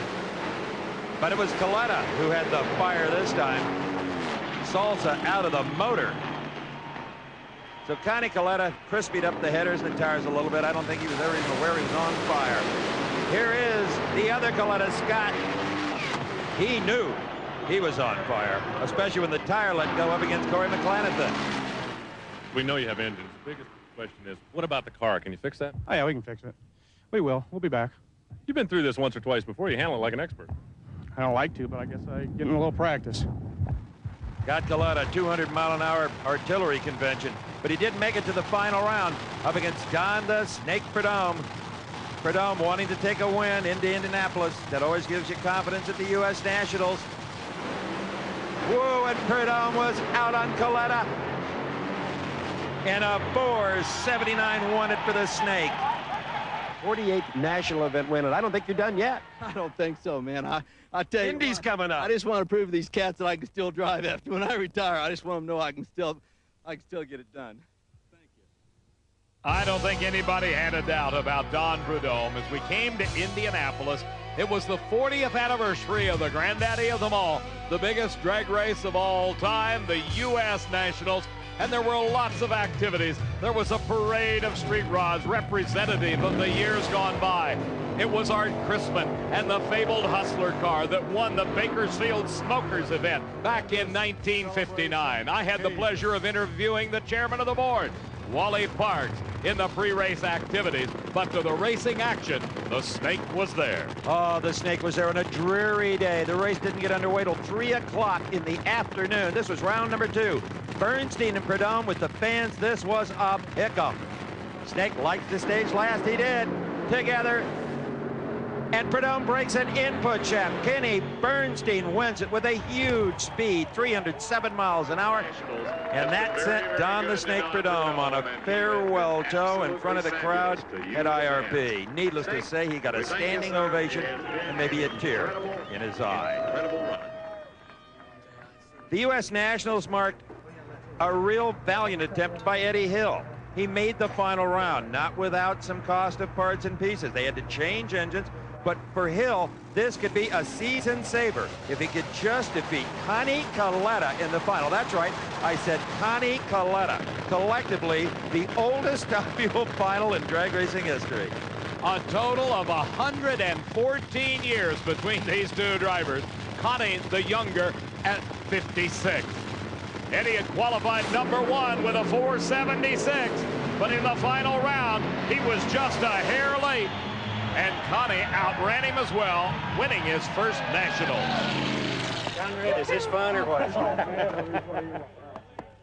Great moment down here. Eddie Hill, Connie Coletta. Connie, you've won Indy. Yes, it's something I've been wanting to do for many, many years. I've been here a lot. It's amazing. My mom, a couple years ago, she called me one night and she says, Connie, she says, that bottle of champagne I've had for 15 years to celebrate you winning, she says, I drank it. Great job. Maybe she was just a bit too early on the celebration, Connie. He had been trying to win since Detroit in 1959. Pro Stock Eliminator, round number 2. It is Steve Schmidt against Scott Jeffreyon. And as we saw a race a couple of events ago, Scott Jeffreyon's title hopes may have gone down to the loss of traction right off the line. Schmidt winning it with a 7.15. With Jeffreyon going out first round at Seattle, first round at Brainerd, second round at Indy, his championship hopes were starting to dim. But here in the semis, Darrell Alderman met this man. They call him the Cowboy, Mark Powick, a former NHRA national record holder, national event winner. And on this night, under the portable lights at Indianapolis Raceway Park, The Dodge fans were to be disappointed. Alderman loses control, almost crosses the center line. Mark Howick goes to his first ever Indy Finals. His elapsed time of 7:17 stood him in good stead until he had to drop the clutch against Warren Johnson and the GM Performance Parts Oldsmobile. The Summit Cutlass of Howick gave Johnson a challenge, but for the third consecutive year, Warren Johnson won the U.S. Nationals, this time at a 7:13. Let's see, that's the third U.S. Nationals for Warren Johnson? Yeah, it is, boy. We're happy. Quick but happy in the Big Bud Shootout final. Now, this was Sunday afternoon, the finals being on Monday. Kenji Okazaki, who had just ripped through this field, was in the far lane up against Al Hoffman in the near lane. Kenji's reaction times have been almost perfect. Big Jim Dunn making lots of power. Here it looked like Kenji had it, but no. Rocketing from behind with a sizzling 5:18 at 291 was Al Hoffman. Tommy Anderson and the crew trying to figure out how to spend that $50,000. Maybe a chiropractor's the way they're throwing each other around. Steve, it took him less than 24 hours to figure out how to spend that money as Hoffman was in the far lane against Mark Oswald in the in-and-out car. Remember, Oswald had won once on the trail this season. They both smoked the tires, got back in it, and that proved devastating to Al Hoffman. A fire exploded underneath the Dodge body, and he rode it to a stop. But the damage was severe and probably took every bit of the $50,000 to fix not only the race car but the engine. His wife Helen, crew chief Tommy Anderson, inspecting the car, seeing just how extensive the engine explosion damage was. Al Hoffman, one of the Rule Killer cars, out in round number 1. In round number 2, we saw John Force on a tear up against K.C. Hollywood Spurlock, the Fruit of the Loom car that had won the Winter Nationals, the first race of the season. Force smokes the tires. Spurlock wins in round number 2 at a 5:15. Did Austin and the boys get greedy? I think so. What went through your mind when you realized Force was out of the race? I can't even tell you. I was so excited when I never saw Force up beside me. I saw that wind light come on at the guardrail, and I was ecstatic inside the car. It's a great day. The final round under the lights is Bob Brandt, the crew chief that came on board on the McDonald's car at this event, was against Ronnie Swearingen, the head wrench for K.C. Spurlock. As they staged the cars, the concentration level absolutely intense, identical reaction times, but Pedregon had the performance at a 5:13.288. Cruz, you've done it. You've won Indy twice. Spectacular, Steve. I can't even believe it. I woke up this morning feeling like, hey, it's going to be one of those days, but hey, we got our confidence. We have a great team. They worked awful hard, made the right decisions, and we got a break here and there, but we put up a good number in the final. So John Force continued to hold a big lead over Al Hoffman. The cruiser was third, Chuck Etchells and K.C. Spurlock, fourth and fifth, respectively. Maple Grove Raceway, the Pioneer Electronics Keystone Nationals. In many ways, the track a throwback to the good old days, but lots of improvements in the beautiful hills of Pennsylvania Dutch country. And Dave McClelland, I think you'll agree with me, there ain't a better racetrack anywhere. Steve, I think the times, particularly in funny car, proved it. John Force qualified number 1 at a 5:09, went 5:01 in the first round, 5:06 in the second round. Here in the semis against Gordy Bonin, he runs yet another 5:0. This one a 5:07 to advance to the championship round. Let's look back, though, to round number 1. Up against Whit Bazemore was Al Hoffman, the Western Auto car. Lots and lots of grip. Tommy Anderson had that clutch tight. And Houston, we have liftoff. Al Hoffman flies a Dodge Daytona. All 4 wheels off the ground, stemming this huge crowd at Maple Grove. And it came down punishingly hard. Let's watch it in replay. Not only hard on the car, but hard on the old bod, too. Al was black and blue for about a week after this landing. Right there, and the wheelie bars get the rear wheels off the ground, and it crashes back to the macadam. Awesome. Now, what did it look like from Al's point of view? Well, Al just saw a lot of Pennsylvania sky. It happened so fast, I'm not sure Al knew how spectacular he had been. Al Hoffman discussed it. It didn't help your cause. It was spectacular. Well, it might have been spectacular, but it didn't win. But I don't know what to say. As you can see, the wheelie bar folded up, and I don't know. It just I stayed with it as long as I could, but that wasn't coming back. Well, the wheelie bar may have folded up, but it was truly the only thing that kept him from turning turtle with the Dodge Daytona. In the final, John Force against Cruz Pedregon. What a battle this one was, but Force prevailed on this day with yet another 5:01 elapsed time. How's it feel, Rocket Man? Scares me to death. Coming down the alley, Coyle said, don't lift, don't let it bounce you off the throttle. And my foot was flopping on the throttle and sounded like 2 freight trains. New national record for John, 302 miles an hour, but on the top fuel side of things, Scott Colletta had the 300s covered. Round number 1, 3:05. Round number 2, 3:07. And this was round number 3 of the semis up against Kenny Bernstein, the king of speed. Bernstein was ahead until he lost traction. Colletta thundered by at 4:74, 308 miles an hour, a national record for Scott Colletta. Bernstein wasn't exactly dogging at 3:01, the fastest side-by-side race in history. Don Prudhomme came into this race the #1 qualifier at a great 4:73 elapsed time. But Pat Dakin from Dayton, Ohio, ended the dream that Prudhomme may have had to take home yet another title in his quest for 50 wins before he retired. And at this point, he was by no means out of a Winston championship, but he needed a victory at Maple Grove. He didn't get it. Pat Dakin, who ran pretty well all day, carted a 4:85 at 288 miles an hour. The Snake dejectingly coasting across the finish line. So the final was set up. The underdog, Pat Dakin, from years gone by, against Scott Colletta. Tom Cattleman, Dakin's crew chief, walking away. He's a businessman from Dayton, Ohio, owns a fabrication shop, races when he can, and smokes the tires when he shouldn't. Scott Colletta won it at 4:75, 304. Scott Colletta, 4:75. How many is that this year? That's 5. 9 finals. Can't believe it. No driver's ever had a year like this in top fuel. I'm speechless. I don't know what to say. You know, Dick's awesome. He's a magician. What can I say? Some were saying Dick LaHaye is God. Scott Colletta, #1 over Prudhomme. Amato, Colletta, McClelland with just 3 races to go. In the Pro Stock semifinals, again, Dodge versus Oldsmobile. Mopar against GM. Warren Johnson, the reigning Winston champ, valiantly trying to move back anywhere close to the points leaders, the Dodge boys. Jeffrey on in the near lane had the better reaction time.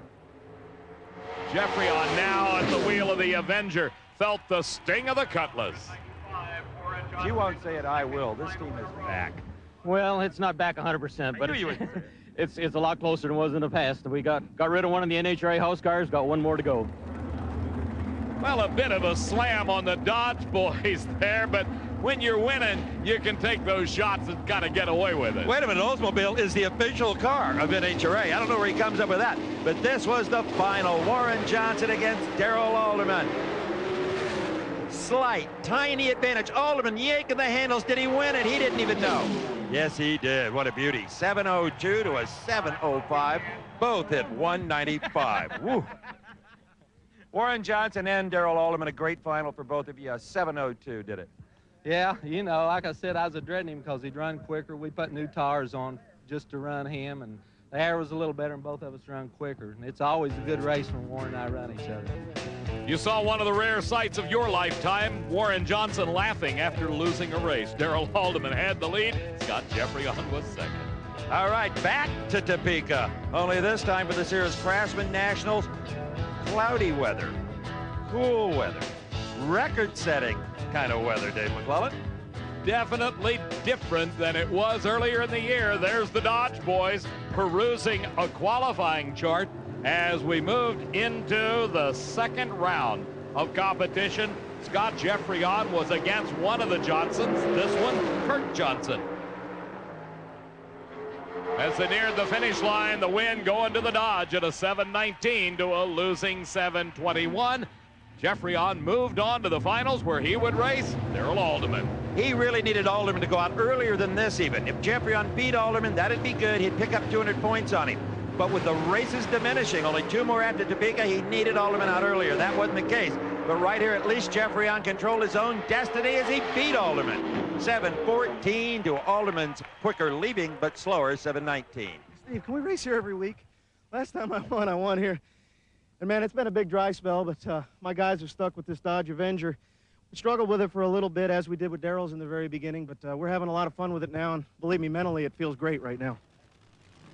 Well, John Force in funny car qualifying got caught up in the vagaries, if you will, of the rules. John Force had tied his national record at a 499. He needed something around a 494 to back it up within 1%. But believe it or not, he went too quick on this run. A 493 could not get the record. The quickest elapsed time in funny car history is too quick to make you 50 grand. 493. Something's wrong with the way it works. I don't know. It's the way they make the rules, but whatever. I sacrificed it. We all play by the same rules, but yeah, it's a pain to do it and not do it. I'm starting to get aggravated, but hey, that's drag racing. No one said it was easy. We wouldn't be here. If it were easy, everybody would be doing it, John. In round number 1, Force put an end to all of his miseries and the crowds and the officials and everyone else as he took on Ronnie Young. Young fell behind as Force ran a 495. That backed up the 493. The new national record standing at that remarkable achievement. And $50,000 from the Slick 50 Record Club. The final, again, Pedregon and Force.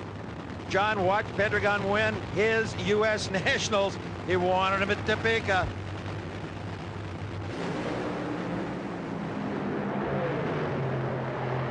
John has an input shaft go, and Pedregon wins it. What a victory over Force. That's unbelievable. I just goes to show if you hang in there, keep plugging away, we're champions. Kids out there, you listening? John Force clinched his 4th Winston title with his performances at Topeka. Pedregon 2nd, Hoffman 3rd, Etchells 4th, and Casey Spurlock in the 5th spot. In top fuel, Scott Coletta. This is qualifying. Scott in the far lane. Remember the past few races, we've seen a few tricycles under this young man. This was a frightening one here. Same scenario. Motor blows, pieces everywhere. Tire burns off this time, and Scott Coletta, who has had a lot of experience, keeps it off the wall. They repaired the car, but I'm not sure it was ever the same. Here is Scott up against Kenny Bernstein in round 1. The thing to remember is Bernstein changed cars at a U.S. Nationals time. Has a brand new Al Swindle car and has regained the consistency that carried him to the King of Speed title. Here he went 306 miles an hour at 473 to eliminate Scott Coletta. But the C word, consistency, is what Bernstein really needed. The performance was definitely back. In round number 2, up against the Vipe, the crowd with the retiring Don Prudhomme. And they rode with a winner. Prudhomme 477 to defeat Bernstein's 486, 298 miles an hour. And in the final round, Corey Mack wanted a piece of the snake. Steve, this was one of the great drag races of all time. The McDonald's team, owned by Larry Minor, will have a new owner in 1995. So Corey Mack was motivated, but he always is when he runs the snake. Oh, so close at the finish line. Identical 479s. McClelland wins it at 302. What a classic. You both ran 479. You saw each other all the way down. Really? Oh, I thought he left on me. I saw him out there. I'm all, come on, Beard of Speed. Let's just go by him. And it happened. It was perfect. Scott Coletta held on to a substantial lead after Topeka, followed by Prudhomme, Amata, his dad Connie, and Corey McClelland in 5th.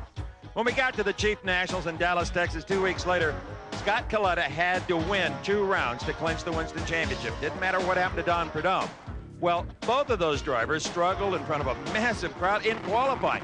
In fact, going into the very last qualifying attempt, Don Prudhomme was not in the field. He was in the far lane. If he failed to make it on this shot, Scott Coletta would be the Winston champ.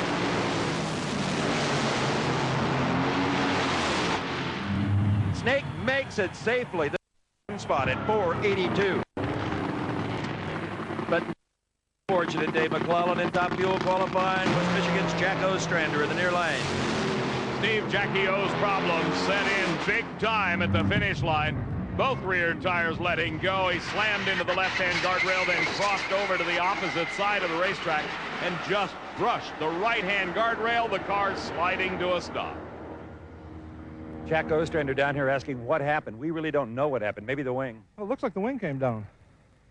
Unfortunately, you're no stranger to this kind of incident at this racetrack. In fact, this was mild compared to some. Yeah, I don't like it, but I'm here, so.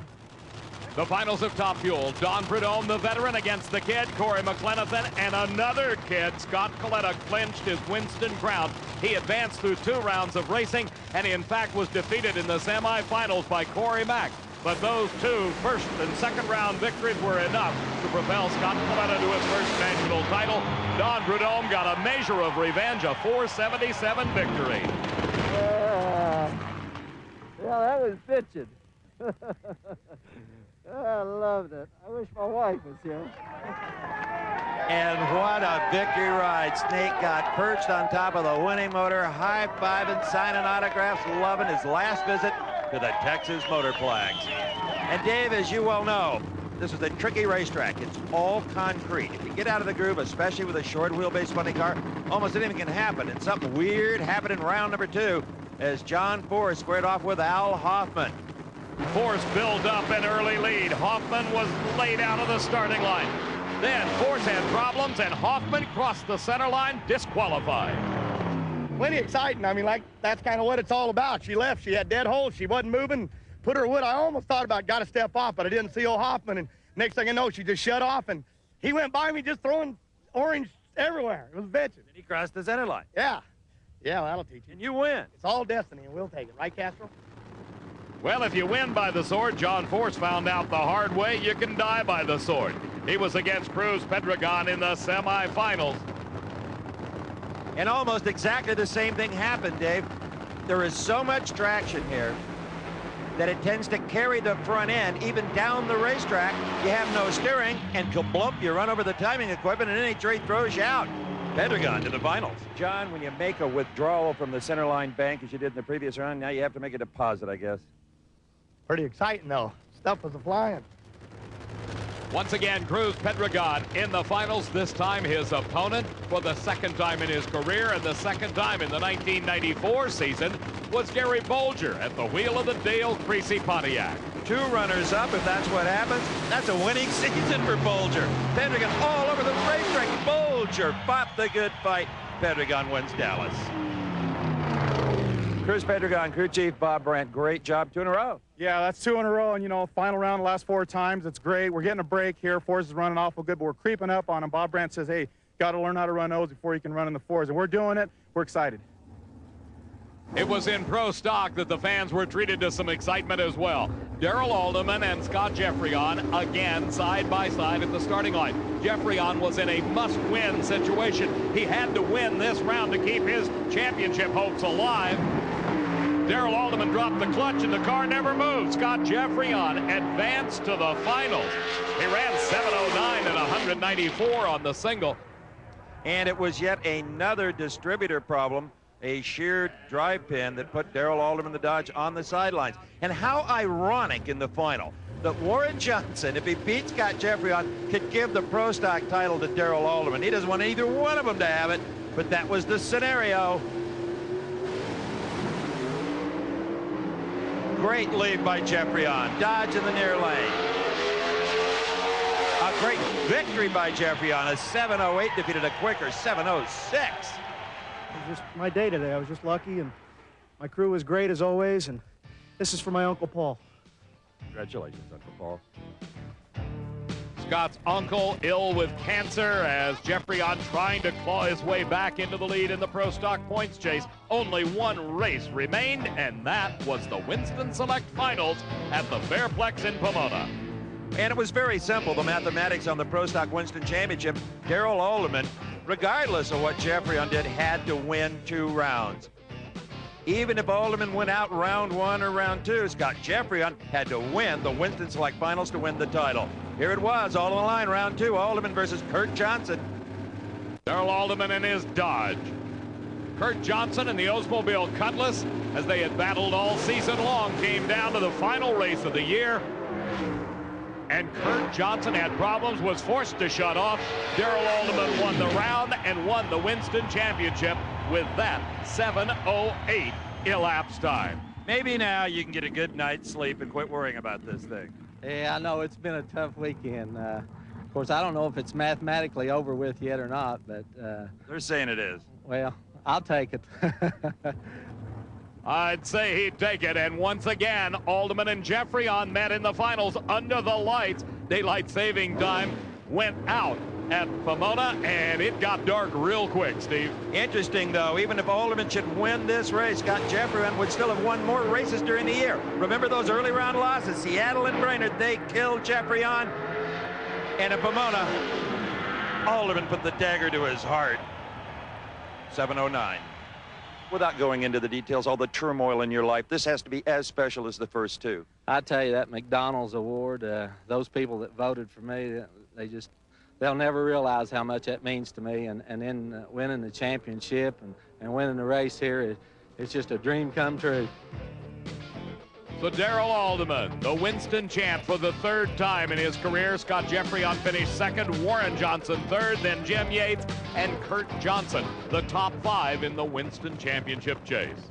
John Forrest came home to Southern California with his 4th Winston Funny Car Championship already in his pocket, but he wanted to impress the local folks. The kids he went to high school with, the junior high school with, all of those grandstands. Forrest qualifying, whoa, 497. 302 miles an hour. How about round number 1? John Forrest up against Paula Martin. Watch the Forrest car closely. Something's gonna happen.